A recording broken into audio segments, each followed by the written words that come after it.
Good morning, everyone. Thank you for joining us for our press conference on the Digital Equity Act. We have Senator Murray, we have Aaron with the Washington State Broadband Office, we have Angela with the National Digital Inclusion Alliance. There will be time for questions from reporters after all of the participants speak. And with that, I will go ahead and turn it over to Senator Murray. Well, thank you everyone for joining. I wish we didn't need to have this call today, but as usual, President Trump is spouting off about something he has no clue about, and he's making it everyone else's problem. Last week, on a Thursday afternoon, President Trump suddenly decided to declare the Digital Equity Act, it's a bipartisan law that I wrote, unconstitutional. Well, needless to say, a president cannot overrule a law, period. And certainly not through a tweet. But that has not stopped this administration from illegally blocking the funding from the Digital Equity Act to all 50 states. I passed this law in 2021 as a part of the bipartisan infrastructure law, and I actually first introduced the bill in 2019 to help close the digital divide, even before COVID. I remember being in Forks, Washington, back in 2019, a very remote part of my state on the Olympic Peninsula, talking about this bill.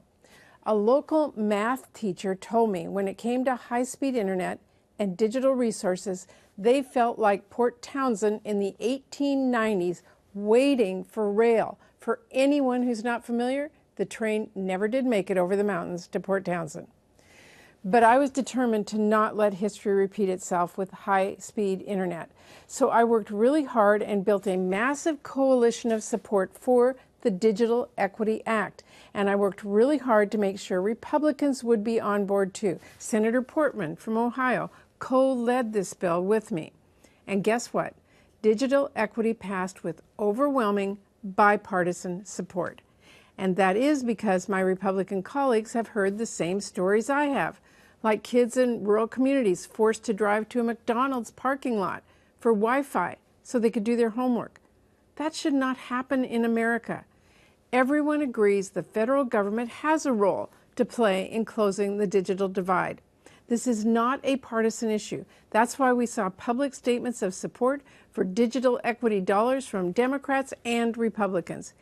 Every single state, all 50 of them, submitted a plan to the Biden administration to qualify for digital equity dollars, outlining exactly how they would use these funds and why they needed them.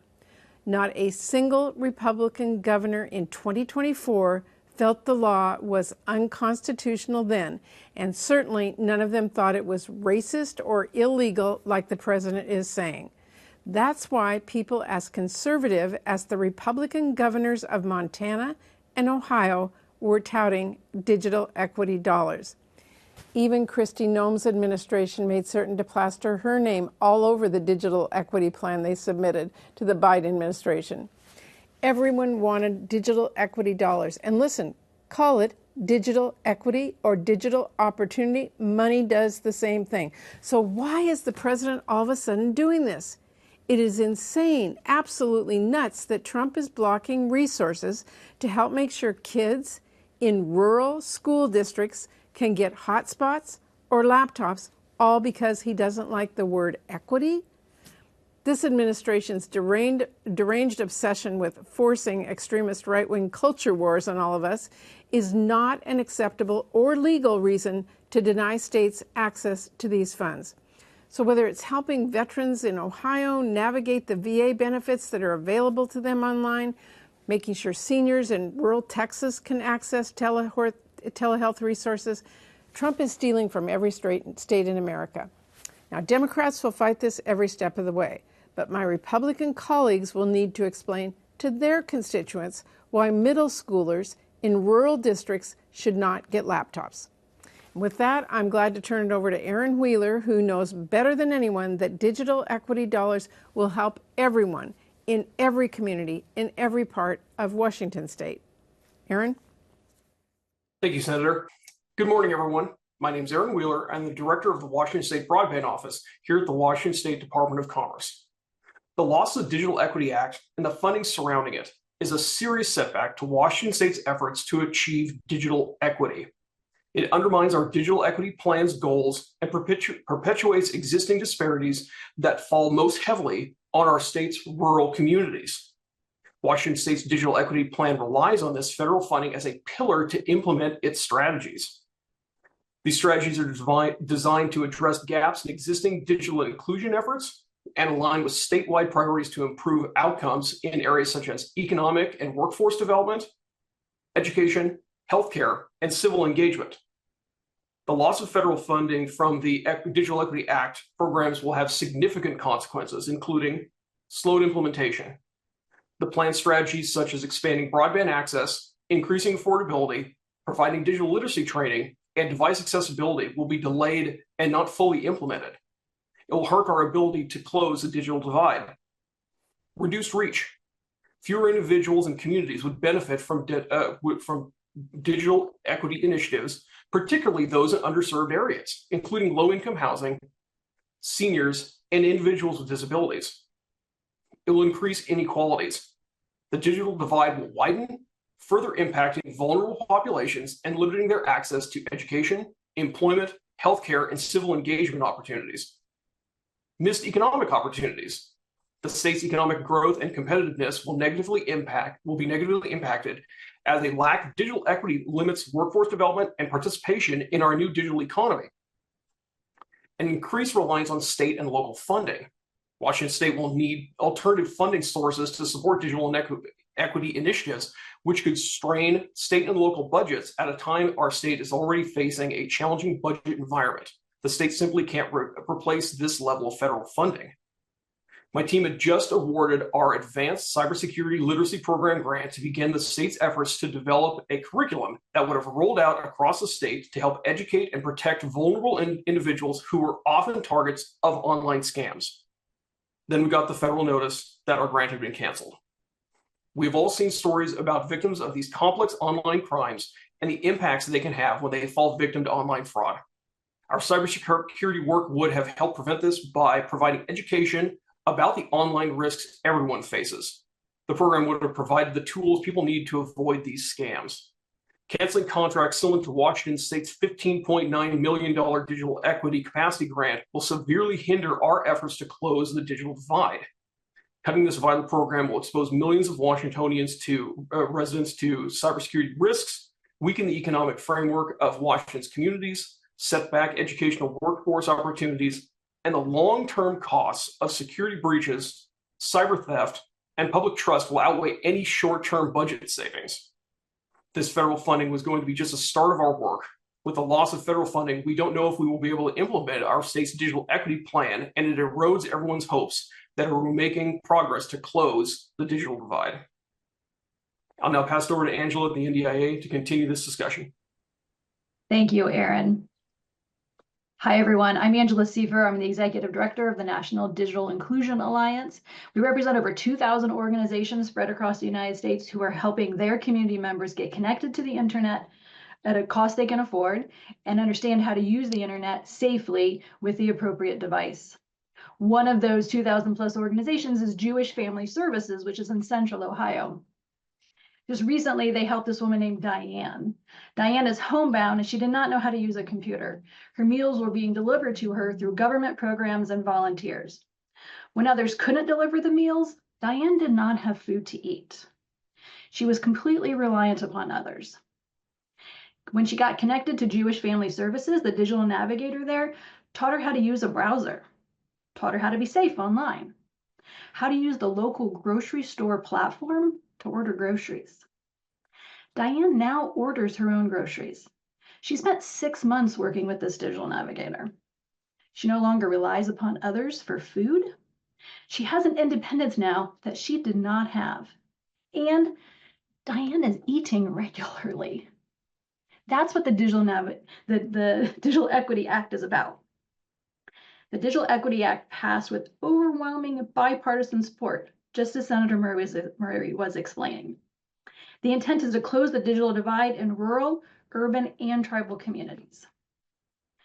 Those 56 states and 6 territories that have created digital equity or opportunity plans, call it whatever you like, that's amazing. We've never had plans like that in every state. We should have done these a long time ago, and we should have implemented them a long time ago.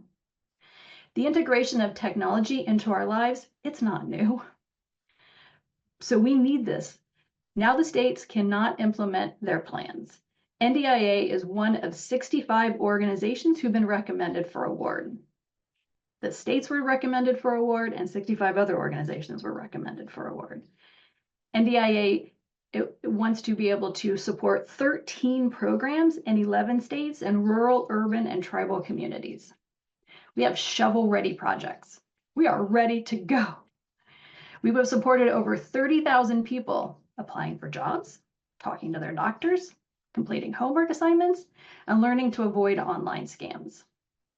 I'm so grateful to Senator Murray for standing up for this vital work and the communities that cannot afford to be left behind. And I turn it back to Senator Murray. Thank you very much. And I think they made the case well. We are fighting back on this one. Equity is not a bad word. It means making sure everybody has equal access. Great. And now we have some time to take questions from any reporters who are in attendance and would like to ask a question. If you would like to ask a question, please use the raise hand function on Zoom. And if you can't figure out the raise hand function or have trouble there, you can also put your question in the chat. So I will give folks a minute to get their hands up and see if they have any questions.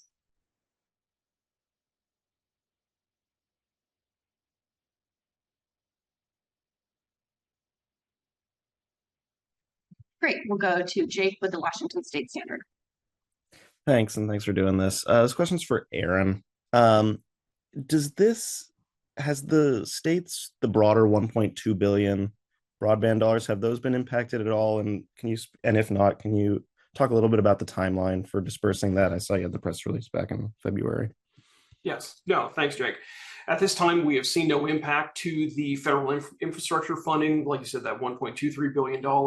That also the Washington State Legislature has been unprecedented to providing some of the 25% state match for that program for our publics and tribal nations to be able to build out for their communities on top of any of our smaller, large ISPs that may want to partner with those groups. But we are watching it very closely. You know, as the E in BEAD is broadband equity, access, and deployment. It's something we have have concerns of what may come. All we hear from the NTIA, the National Telecommunication Information Agency that oversees the program, is guidance is coming. And like I said, we'll be paying very close attention to see what that will do. Overall, our timeline, we are still on track. We're closing, in fact, this Friday, our round 2 of our subgrantee selection process. And then we'll be moving on to more of a direct negotiation phase with the intent of getting our final proposal in towards the Q3 of this year, and hopefully contracts and the rest after a final proposal is approved by NTIA. So we're still on track for that, but we're watching very closely to see exactly what may be happening nationwide as we see these things coming. There was a long time we had felt everything was fairly solid. And then, like I said, it was suddenly a Thursday at around 5 p.m. our time that this capacity grant was removed from us as the Digital Equity Act was deemed unconstitutional. Things change overnight, and we're just kind of being very, very cognizant of what may be going on within the world. We keep pushing forward. Thanks. And could I follow up? On the $16 million grant, were you given any reasoning in the notice of why it was canceled?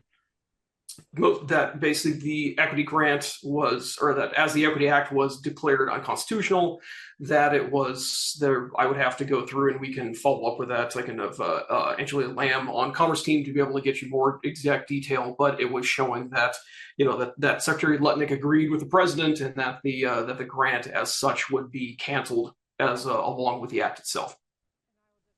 I can offer the language is just a repeat of what was in this president's social media tweet. There was no additional information. We are all just told that the grants were terminated with no information. Those who have been able to access money do not know how to wrap up their grants because it all happened so quickly. There's probably a bit of scrambling going on over at Commerce. Thank you. Great. And now we'll go to Chris with Route 50.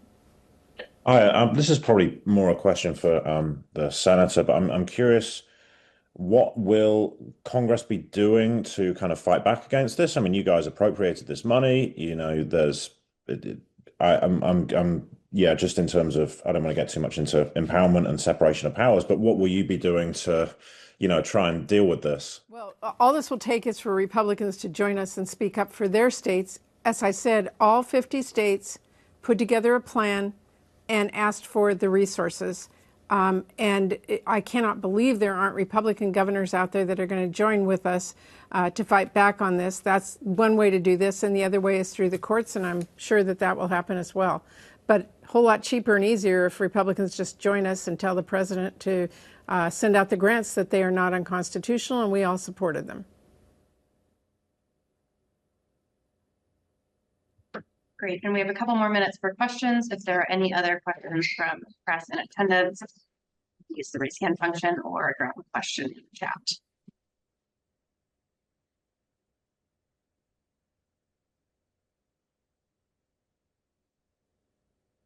Alrighty, I'm going to do one last call for any questions from reporters, either in the chat or with the raise hand function.